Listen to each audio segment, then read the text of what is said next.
Hello everybody, welcome back to my channel. It is your friendly neighborhood sassy blonde writer here, coming at you with some writing advice. Today we're going to be talking about self-care for writers, a topic that I think has only recently become popular to talk about, but I also think does not get enough love and attention that it really deserves. Before we get started, please make sure that you subscribe to my content, ring that little bell, because I don't want you to miss any sassy blonde content from your friendly neighborhood sassy blonde writer. I was inspired to do this in part because of NaNoWriMo just coming and going, where I realized that I sometimes neglect my self-care in order to get NaNoWriMo done, and also because of a similar type of video from another smaller YouTuber like myself that I will link to down below. The video discusses self-care for writers, why it's important that we prioritize it, and ways you can make sure you take care of yourself. So I wanted to kind of throw my 2 cents into the mix as well, because you see, we live in a society. It's not always great when people start a sentence like that. We live in a society. We live in a world, in like a culture that generally prioritizes productivity over everything else. And I think in the AuthorTube community, I've at least noticed that there's a big push for that as well, to be as productive as humanly possible, which isn't necessarily the healthiest way to go about it. So here I am talking about self-care. It's important to make sure you take care of yourself. Now, I personally have neglected my self-care sometimes during really busy times in my life. I've noticed NaNoWriMo always hits me the hardest because that's always when I have a million other things going on. I have things at work happening. It's like work knows that you're trying to do something outside of it, and they're like, you think you can have a life? Joke's on you, you cannot. And also, I mean, 2020, we just have a complete blur of the boundaries between work and home life, which definitely isn't helping things, especially for me. Because of the nature of my job, I went from getting up and moving around relatively frequently throughout the day to just kind of sitting on my computer, getting backaches, getting screen headaches from the blue light, and it's been not so good a time. So I think before 2020 wraps up, this would be the perfect time to talk about self-care for writers and how you can help yourself stay on your A game. Because that's the thing, is that the more you neglect your mental health, the more you don't take care of yourself, the more your actual work product is going to stink. I've noticed the times where I've really pushed myself to do something, just kind of ignored my mental state and just how I was feeling, are usually when I put out the worst work product. So I've recently been trying to, I keep adjusting my glasses. I'm trying to make sure there's no glare. So I've noticed that when I don't take care of myself, my work suffers. Either the work I do outside of my actual job or the work I do at my job suffers. So I take this really seriously, and I hope that this video inspires you to do it as well. So, self-care tips for writers. So first things first, we're going to start off with your physical health. Now, physical health is extremely important, and what I've learned this year is that how you're literally sitting at your desk affects a lot with regards to your physical health. So as writers, we tend to spend a large amount of time hunched over at our desk, typing away. Or if you're an analog writer, you spend a lot of time hunched over a notebook, scribbling, which can create a whole mess in your whole nervous system. I recently actually had to go to a chiropractor because I was sitting at my desk so much, and I was sitting in not a very good chair to be sitting at your desk. I spent a lot of time hunched over. I did not give myself a lot of movement breaks because I had things to do. Why would I take time for myself? And it really took a toll on my back. I was having trouble sleeping. I was having trouble just like getting comfortable while lying down. And it was like painful. I used to do like exercise 3 to 4 times a week. I do Zumba and kickboxing, if anyone wanted to know. But I was getting to the point where I could not physically do it because just the thought of moving my body like that was putting me in pain. So I ended up having to go to a chiropractor, and I got some really cool tips on how to fix it. So basically what happened is, between my day job, YouTube, editing for YouTube, I do a podcast with my friend, Austin and the A-Train. Please check it out, link is below. And also NaNoWriMo and Camp NaNoWriMo over the summer, on top of grad school, which I'm finishing up, thank God. Anyway, so long story short, too late. I was spending a lot of time at the computer, and I was spending a lot of time hurting my sit bones, just kind of hurting everything, because I was spending so much time sitting down, hunched over, not having proper posture. And so I ended up having to go to a doctor because I kind of let it kept it on the back burner for a little while, and I'm kind of annoyed because I really could have fixed it or at least helped myself really easily. Just with a couple of tips, and I wouldn't have gotten to this point, so I hope these tips help you as well. So in my journey, I actually learned there's 2 specific terms for having this type of issue.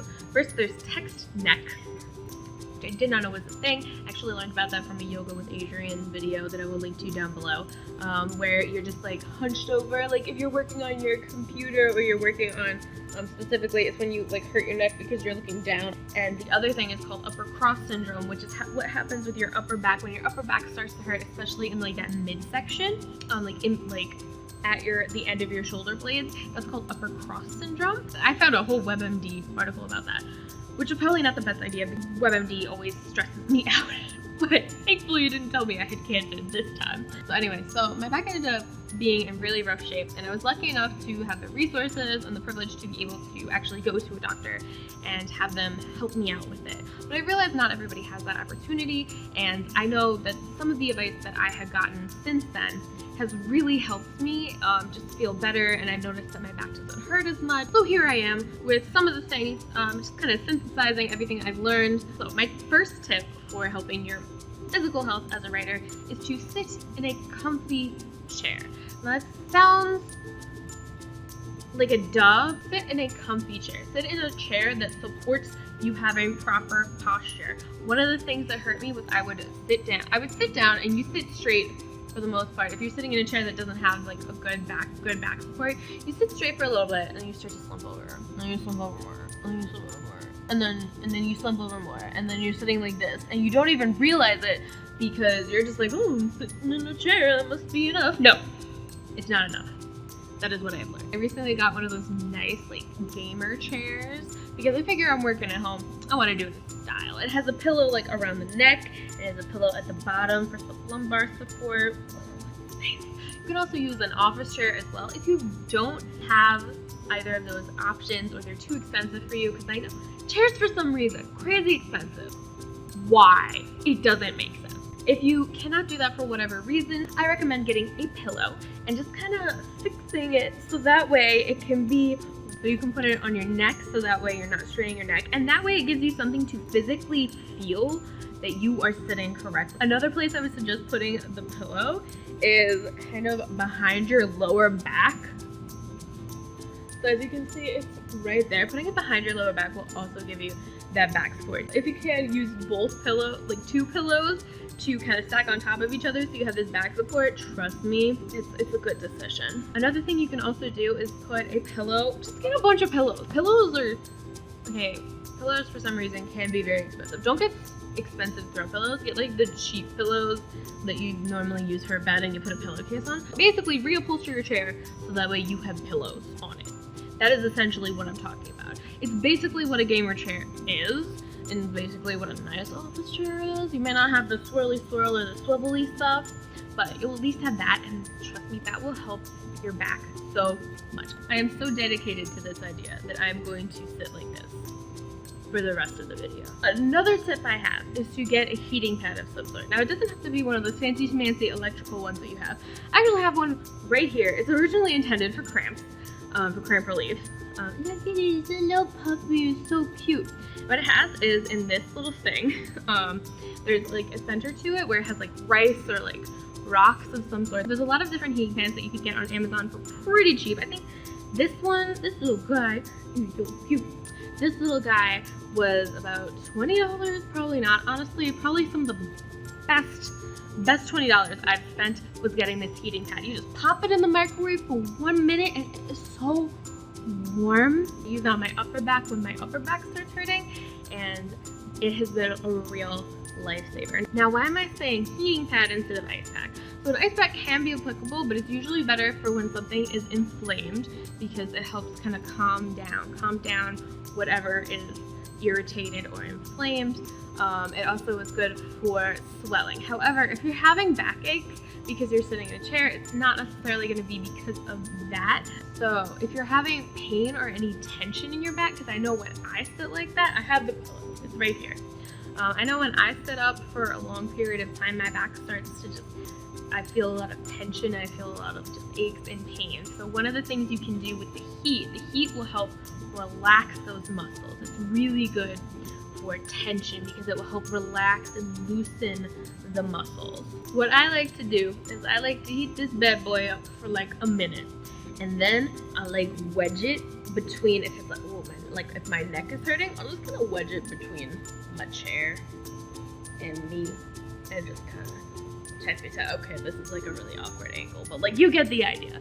I put it behind me while I'm working. That way I don't have to stop working and I'm getting all the relaxation-y goodness while I'm still working. So I'm still able to be productive, but I'm also taking care of myself. The next tip is posture. Make sure you're paying attention to your posture while you are sitting. So I said before that one of the tendencies to happen is, let me move the pillow out of the way so I can demonstrate, is that you start up sitting nice and tall and everything's fine. And then you're typing, and then a little bit of time goes by, and then you start slumping forward, and then sometimes you can start moving forward, or you start slumping forward, your shoulders go down, you get kind of hunched over, and that's where the pain starts. So my tip is to just keep track of your posture while you are working. Every couple of minutes, just do a quick body check of like, ooh, I gotta sit correctly. Think like a T-Rex arms. Let me move my camera. Think like T-Rex arms. You want to keep your elbows in, and you don't want to have to stretch your arms out. Stretching your arms out is not a pleasant feeling, and it's definitely not gonna make you feel any better. You want to sit up straight and basically have T-Rex arms. You get the idea. So when you're typing, make sure you keep that keyboard close to you. If that means you have to slide your laptop over on your desk, do it. If that means you have to scoot your chair in a little bit while you're typing at your desktop, do it. Trust me, it's going to help. Unfortunately, I am not an analog writer, so I do not have any tips that really apply to that. If I do, I'll make another video. My next tip is stretches. There was a study done at some point where it basically said like every half hour you should be getting up and moving. It's what's better for your heart, it's what's better for your step count, blah, blah, blah, blah, blah. Everybody has like those smartwatches that will remind you every like half an hour or hour, I think for some of them, to get up and move around. Sometimes they have step count. Don't ignore those. They actually will help your back feel better, your physical health. If you're spending a lot of time sitting at your desk or just sitting down in general and doing stuff, it's good to get up and move around, get the blood flow moving, and it's a little bit less time that you're just like sitting hunched over at your screen. So it's good to screen, because you need a screen time break and you need a time where you're not just sitting upright. Still got the pillow. I was serious about that. If you start to feel any pain, try to do some neck stretches, but one of the things I did was I kind of like overstretched my neck. That's the thing that I have done in the past. And one of the things that's really helped me is don't stretch back, because that's going to make the problem worse. If you're gonna stretch your neck, stretch it gently and stretch it ever so slightly at an angle. I'm not completely in line with my shoulder. It's like ever so slightly in the front and then on the other side as well. So you want to make sure you're ever so slightly the teeniest bit forward, just so that way your neck doesn't get overstretched or overextended or anything like that. Try to avoid holding any neck stretches for longer than 30 seconds. That is when it might start to feel pain. I know that's what happened for me. And also avoid any back bends if it starts to get really bad. Ironically, I tried to fix this myself.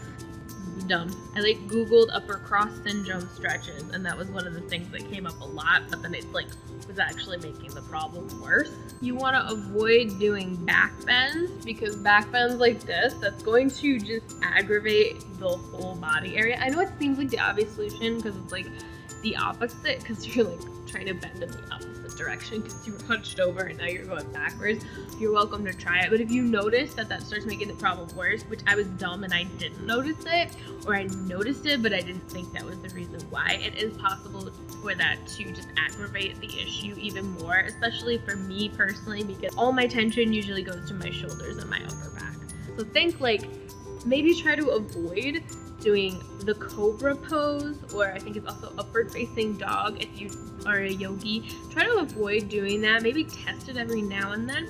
But if your back starts really hurting, try to avoid that. Or if you do it, make sure you apply heat first to loosen up those muscles before you try to stretch them out.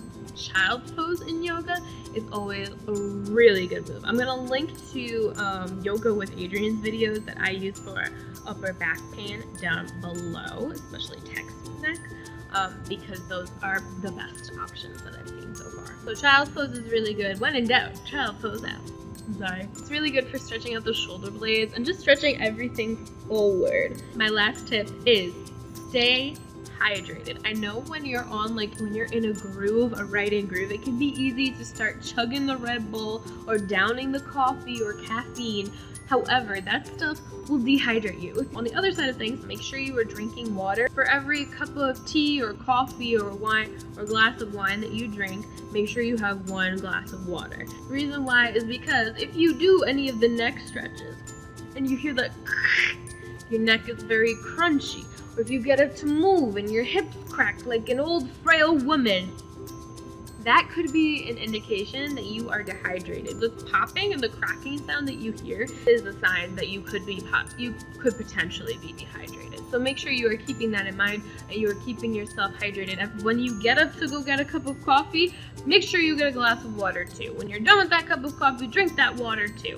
It will be better for you overall. Another tip that I just got, interestingly enough, from a psychology video that was analyzing the movie Inside Out, was when you're taking a break from screen time, or this also applies if you're a writer and you're switching between projects. If you have like a short story you're working on and then you want to switch to your novel, one of the things that the person in the video said that he does for his kids, because when his kids have screen time, is he has them use an app to kind of meditate. And the way he put it was, you're going from one reality, which is like your virtual world, to a new reality, which would be, in this case, the world of one story to the world of another. So taking that meditation time to just kind of breathe in, breathe out.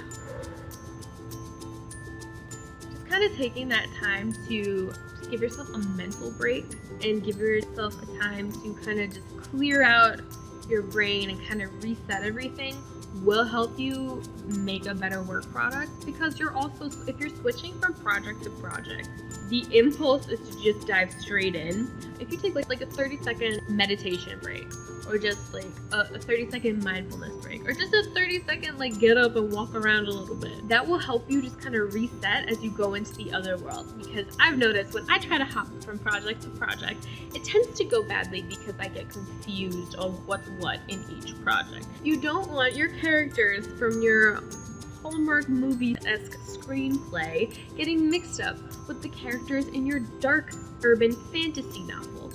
That could be a little awkward. You also don't want to get those plot points confused either. Nobody wants to see that happen. That's all I got for you today, folks, on the self-care for writers, specifically your physical health. If you enjoyed this video, please give it a like, and if you want more content like this, please subscribe.